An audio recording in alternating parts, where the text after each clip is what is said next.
E aí, pessoal, como vocês estão? Vocês estão bem? O famoso bom dia, boa tarde, boa noite, não sei que hora você está vendo esse vídeo.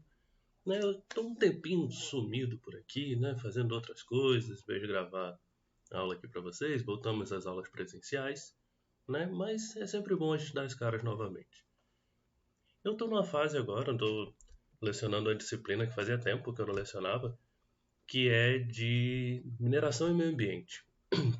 E nessa fase que eu estou agora, eu estou montando umas aulas referentes ao licenciamento ambiental em alguns estados, né, com relação à mineração e tal. E aí eu tenho observado as diferenciações de cada estado, não sei o quê. Eu tenho, a gente está aqui no Espírito Santo especificamente, né, então eu tenho falado muito com meus alunos, eu falo muito daqui, mas também é interessante a gente falar em quem está ao nosso entorno, né. Então, nesse momento, né, essa aula específica que eu acabei, eu estava revendo algumas coisas que, como eu falei, eu já tinha dado essa disciplina antes, né? Então, nesse momento, eu estava olhando a legislação de Minas Gerais, estava refazendo, e por esse motivo eu resolvi gravar um videozinho rapidinho aqui para vocês, só para vocês terem meio que a noção de como é que funciona, né? Essa, essa questão do licenciamento ambiental nesse estado, né, em Minas Gerais. Depois eu vou fazer daqui do Espírito Santo, de alguns outros também, porque é interessante a gente ter essas noções, né? Então, para a gente começar essa aula de hoje, a gente vai falar especificamente, né, da legislação aqui de Minas, né? E vocês vão ver que eu vou fazer algumas transições aqui, porque para eu enxergar o que está na tela eu vou ter que fazer algumas coisas diferentes, tá? Mas essa deliberação normativa da Copan de 2017, 217/2017, ela fala especificamente sobre os critérios de classificação segundo o porte poluidor, né, e o potencial poluidor, e os critérios locacionais a serem utilizados para a definição das modalidades de licenciamento. Isso aqui eu acho bem interessante, né, porque ele já fala aqui dos critérios locacionais na própria norma, tá? Além do porte e potencial. Porte, o tamanho, potencial, a capacidade de gerar impacto, né? E aí ele fala, né, dessa questão das modalidades de licenciamento, atividades utilizadores de recursos ambientais em Minas Gerais. E ele fala para a gente, né, que essa norma, o enquadramento e procedimento, ela vai ter como base o porte potencial poluidor, como a gente já falou, além da tipologia, da forma que está trabalhando. E onde o licenciamento ele tem que garantir uma participação pública, e isso aqui é bem complexo da gente conseguir fazer, por isso que eu tendo a manter o máximo possível esse destacado. A transparência, né, de como está sendo feito, e a transparência aqui não é você dizer para todo mundo o que está sendo feito, mas sim por que e como está sendo feito. Por exemplo, eu nem coloco nessa norma aqui, né, nem coloco na norma não fui eu que fiz a norma. Eu nem coloquei nessa apresentação a parte de que quando você consegue ou quando você tem um título autorizativo pela parte do meio ambiente, né, da SEMAD, que você consegue uma licença, você tem que publicar isso em jornal, na imprensa do estado, né? Então por isso que é transparente. A empresa Gleicon Maior ME, por exemplo, conseguiu uma LI. Então assim que eu consigo essa licença, eu tenho um prazo para botar no jornal, para que todo mundo saiba o que está acontecendo, até para que a gente tenha um controle social, tá? Sempre visando o interesse público, até eu cito com os meus alunos a Lei 12.651 de 2012, que é o novo Código Florestal, que ele fala bastante de interesse público e utilidade pública e interesse social, por exemplo, que é bem importante para a gente.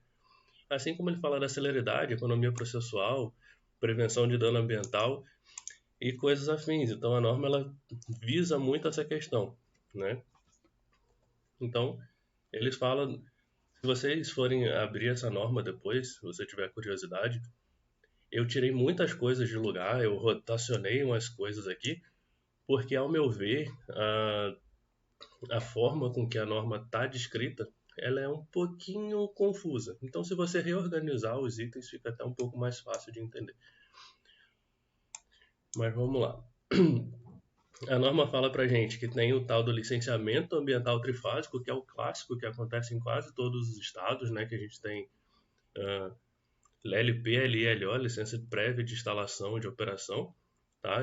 Prévia para você conhecer o local, para você se habituar ao local, ter todo o conhecimento ambiental dele, instalação para você colocar os seus equipamentos, estruturas e operação, e somente com a licença de operação você pode estar trabalhando, tá? Que ela fala, LO, da atividade do empreendimento são concedidas em etapas sucessivas, uma após a outra, né?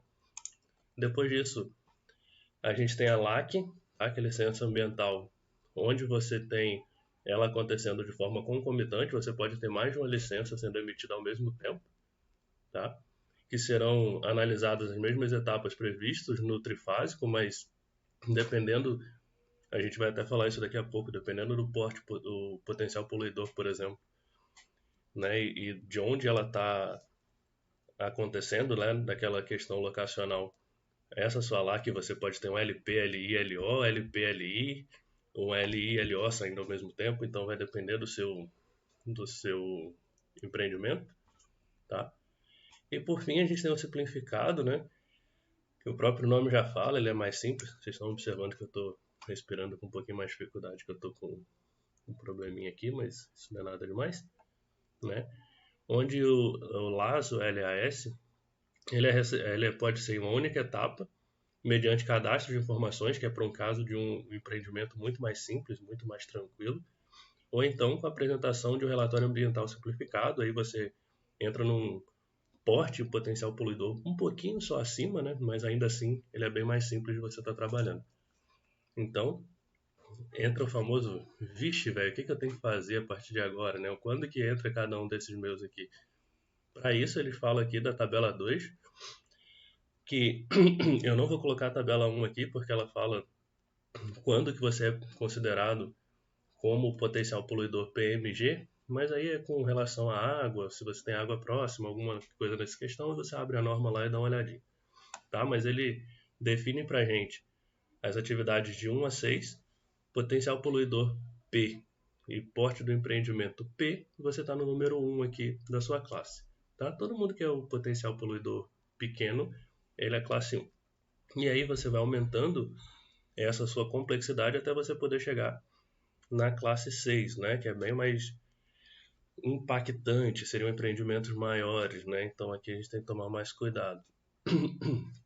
E é importante a gente lembrar ou a gente colocar as nossas atividades aqui, né, para a gente saber também o tipo de operação que a gente vai estar envolvido.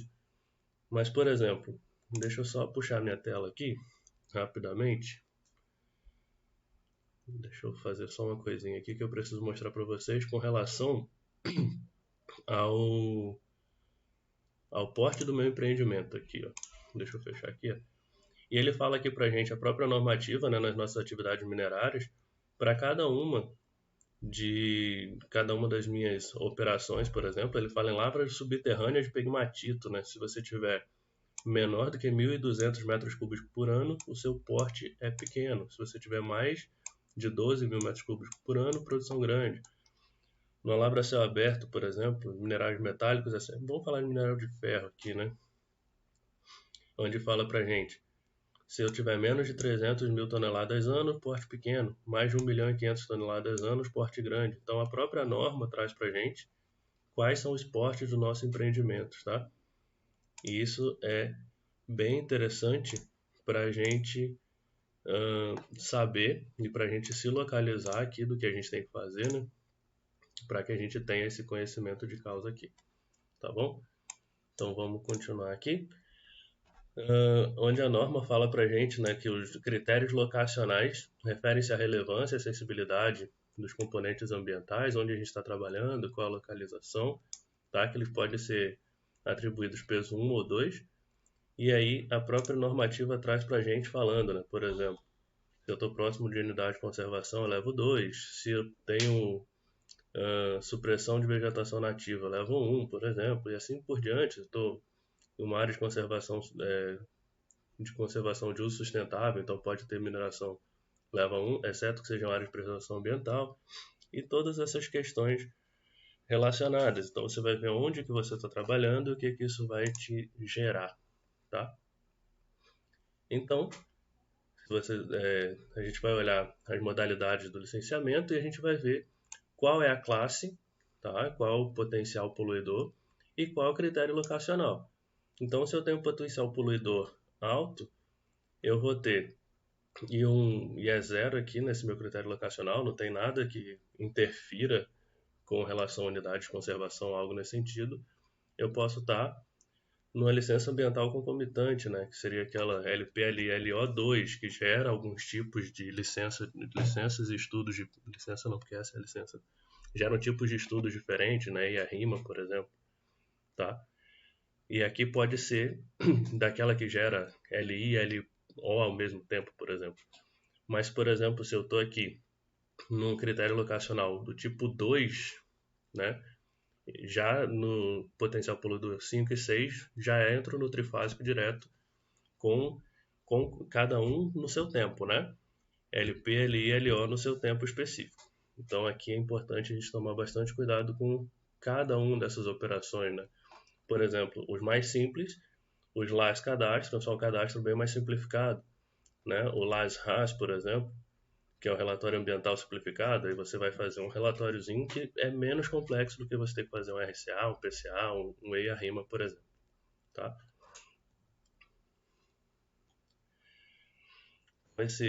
Essa dificuldade aqui da gente entender ou compreender o que está cada um deles não é tão difícil assim, né? Eu até coloquei esse what aqui, mas não é tão complexo, é mais fácil do que a gente imagina. Quando a gente tem uma licença ambiental concomitante, uma LAC, né? Ela pode ser uma única etapa, que é a LAC 1, tá? Que a gente pode ter LPL e LO da atividade de empreendimento, ou então a gente pode ter a LAC 2, que aí a gente vai ter uma única fase das etapas de LPLI, desculpa, né, com análise posterior da LO e análise da LP com posterior análise concomitante da LI-LO do empreendimento. Então pode ser LPLI ou LI-LO, dependendo de como seja, tá? Então vai depender aqui do seu porte potencial poluidor e dessa sua questão locacional. Quando se trata do licenciamento simplificado, tá? Você pode fazer esse cadastro das informações através do LAS Cadastro, então você pode fazer esse relatório ambiental simplificado. Tá? Então aqui a gente tem essas possibilidades. E beleza, vida que segue. Né? Com relação aos estudos ambientais, o órgão estabelecerá quais estudos que você vai ter que fazer, tá? De acordo com a sua classe, o seu potencial poluidor. E aí, dependendo de cada um deles, o relatório ambiental simplificado, por exemplo, tem como objetivo identificar de forma simples os possíveis impactos ambientais e medidas de controle. O RCA identifica os aspectos e impactos ambientais inerentes à fase de instalação e operação, instrução da LP, licença prévia. Né? Então, o RCA muito mais complexo, muito mais completo, inclusive. Tá? Um EIA-RIMA e o RIMA, né? O EIA-RIMA e o RIMA não dá, né? O EIA e o RIMA, que visa a identificação dos aspectos ambientais. Então, aqui no EIA-RIMA e no RCA especificamente, eu tenho que fazer uma análise de impacto ambiental, uma AIA, né? Vendo o que minha operação gera, o que ela pode trazer de impactos para aquela região. Assim como o controle, o PCA, que tem que estar no EIA-RIMA e no RCA, tá? Que ele traz as propostas para prevenir, eliminar, mitigar, corrigir e compensar os aspectos ambientais. Tá? E também tem o RADA, né, o Relatório de Avaliação de Desempenho Ambiental, que nenhum outro estado tinha visto até agora falar sobre isso, né? Que ela visa a avaliação do desempenho ambiental do sistema de controle implementado, bem como medidas mitigadoras, tá? Quando estabelecidas nas licenças anteriores, que serve para a renovação da licença de operação. Então, nos outros estados eu não vi nada falando sobre RADA até hoje. E esse RADA agora é só para quando você está fazendo renovação de licença. Então, o órgão ambiental ele pode justificadamente te pedir outros estudos se ele achar que o que você fez não é o suficiente. Então, é facultado, isso aqui não é obrigatório, mas ele pode pedir. Tá? Então, pode ser que um empreendimento seu peça algo a mais e outro não, mas isso aqui está na norma, então devemos seguir. Tá? Com relação às atividades minerárias, o órgão fala que as atividades de mineração elas não podem ter LAS-cadastro, então elas não podem ter a licença simplificada quando a gente está nas classes 1 ou 2. Bom, ela fala isso, então a gente entende que nenhuma atividade de mineração ela pode ter esse processo mais simples, assim como era tempos atrás, que tinham a AAF, Autorização Ambiental de Funcionamento, né? Mas a própria norma fala para a gente que é permitido o licenciamento ambiental das classes 1 e 2 para atividades de extração de areia e cascalho. Pode ou não pode? Pode. A norma exclui e a norma permite. Extração de cascalho, rocha para produção de britas, areia fora de calha de cursos d'água e demais coleções hídricas para a explicação de obras viárias, inclusive executadas pelo próprio governo, né? Extração de argila para fabricação de cerâmica vermelha, extração de água mineral ou potável de mesa. Isso aqui tudo é atividade de mineração, tá, gente? A norma fala que não pode ter atividade de mineração classes 1 e 2 com licença ambiental simplificada, né, do tipo cadastro, mas ela dá alguns sentidos aqui, algumas operações que podem. Isso aqui é mineração. Ela também fala de prospecção de gás natural, de petróleo, levantamento geofísico através de sísmica. Isso aqui, geologia, mineração, está todo mundo no mesmo sentido. As atividades de mineral que envolvam emprego de guia de utilização deve ser licenciada de acordo com características de porte potencial, né, de acordo com aquela tabela que a gente falou dos critérios de localização e dos impactos. Aí tem todos aqueles guias do 0 a 1 na coluna que fala da localização, de 1 a 6 com relação ao porte e potencial poluidor, né, que é essazinha que a gente tem aqui na lateral, que a gente já falou sobre ela, então não vou falar agora, né. Então fica mais fácil da gente entender como funciona. A pesquisa mineral não está sujeita a procedimentos de licenciamento ambiental desde que você não tenha supressão da vegetação, tá? Se você tiver supressão da vegetação, aí você precisa de outros procedimentos, tá? Então, essa pesquisa mineral que não tem a supressão, você tem que fazer um plano de recuperação de área degradada, tá? Então, não é só fazer a pesquisa e deixar para lá. Fez a pesquisa? Recuperação de área degradada. Quando implica de supressão, aí você precisa regularizar através do LAC 1, tá? Que aí você pode ter o LPLLO saindo de uma forma mais simplificada, de forma mais rápida. Então, a operação da atividade poderá ocorrer após a obtenção da guia do título minerário, junto com a entidade responsável pela sua concessão. Então, você precisa ter a guia para você poder fazer as operações, né? Logicamente, eu já tinha falado sobre isso antes. A gente precisa da autorização da ANM, né? Então, não perde tempo aqui, não dá mole, né? Principalmente com relação à guia de utilização, né? Com relação à análise do processo, tá? Eles devem ser devidamente formalizados e serão analisados pela unidade administrativa competente da SEMAD. Lembrando que a SEMAD ela tem, eu acho que 9 superintendências separadas, né? Cada unidade separadas. Então, cada uma delas é dividida em uma região e essas regiões vão determinar qual delas vai analisar o seu processo. Então, se 2 ou mais unidades terá o seu processo de licenciamento, né, que ele tiver mais de 2, né, o que vai analisar é aquela que tem a maior porção do empreendimento localizado. Então, se você está numa fronteira, uma tríplice fronteira entre as áreas da SEMAD, a que tiver maior tamanho, onde sua área útil tiver maior porção, ela vai ser licenciada por essa suprana que está próxima de você. E isso leva a gente a crer, né, porque antigamente já aconteceu, já viu o pessoal falar, mas aquele ali eu conheço um cara que ele é mais tranquilo e tal, então vou fazer com ele. E agora não, agora a norma especifica quem tem que cuidar de cada processo.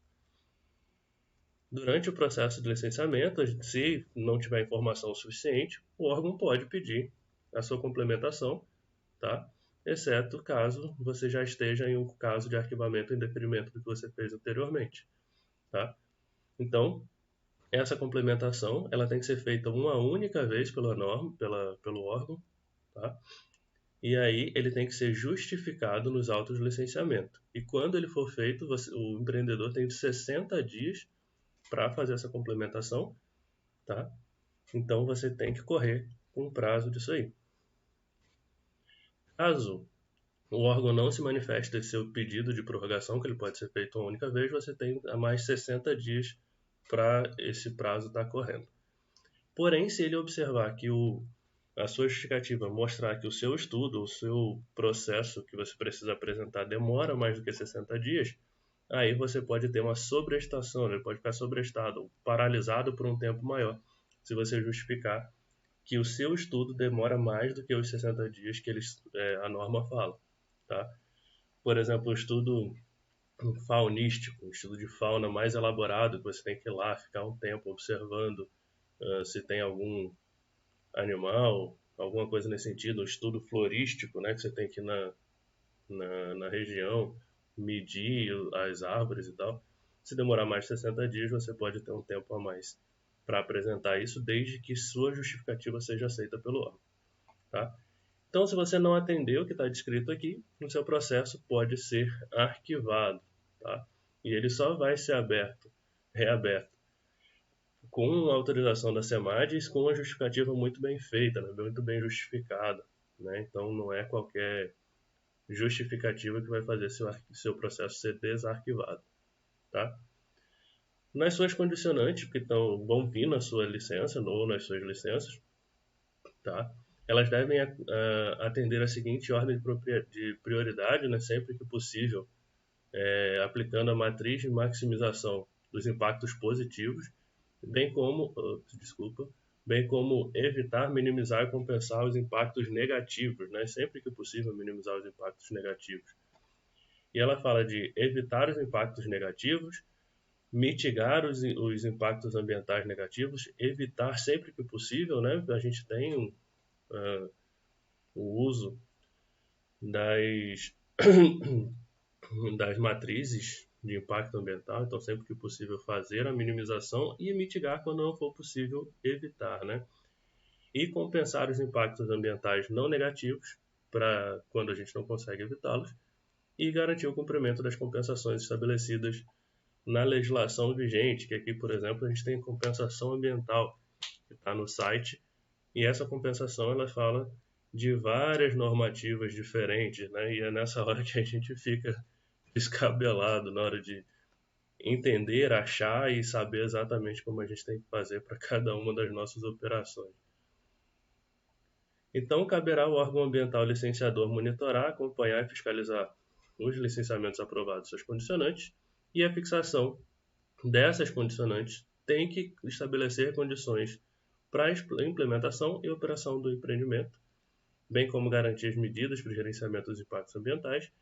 E isso aqui é bem interessante, né? Porque não basta só ele o órgão colocar condicionantes aleatórios, eles têm que dar condições para a implementação e operação do empreendimento. Ele não pode impedir a operação com uma condicionante absurda. Então isso já dá uma certa noção de que o